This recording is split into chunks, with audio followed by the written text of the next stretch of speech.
আসসালামু আলাইকুম সম্মানিত দর্শকবৃন্দ, এই মুহূর্তে দেশ ও প্রবাস থেকে যারা আজকে আমাদের এই ঘাসের প্রতিবেদন দেখছেন সকলকে জানাচ্ছি আন্তরিক শুভেচ্ছা অভিনন্দন।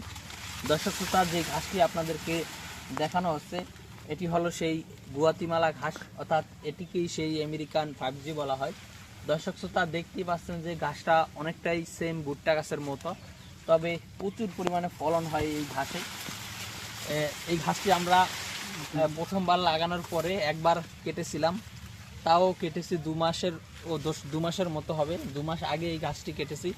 দর্শক, এখন যেই হাইটে ঘাসটা রয়েছে এই হাইটে যদি এখন এই ঘাসটা কেটে খাওয়ান তাহলে কিন্তু গুয়াতিমালা ঘাসের যে ফলনের কথা বলা হয় সেটা কিন্তু পোষাবে না। যদি আপনারা আরও 30 দিন পর এই ঘাসটা কেটে খাওয়ান তখন দেখা যাবে লম্বায় আরও বেশি লম্বা হবে, প্লাস জারটা আরও বড় হবে এবং ঘাসগুলো আরও মোটা হবে।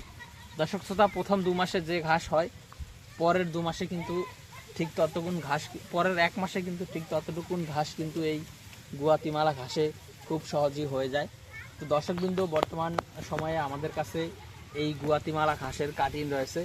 আপনারা যারা এই গুয়াতিমালা ঘাসটি চাষ করবেন তারা আমাদের কাছ থেকে এই গুয়াতিমালা ঘাসের কাটিং সংগ্রহ করতে পারেন। আমরা সারা বাংলাদেশে এই গুয়াতিমালা ঘাসের কাটিং ডেলিভারি দিয়ে থাকি। দর্শক, শুধু গুয়াতিমালা নয়, বর্তমান সময়ে আমাদের কাছে সব ধরনের ঘাসের কাটিং অ্যাভেলেবেল রয়েছে। আপনি চাইলে যে কোনো ঘাসের কাটিং আমাদের কাছ থেকে সংগ্রহ করতে পারেন।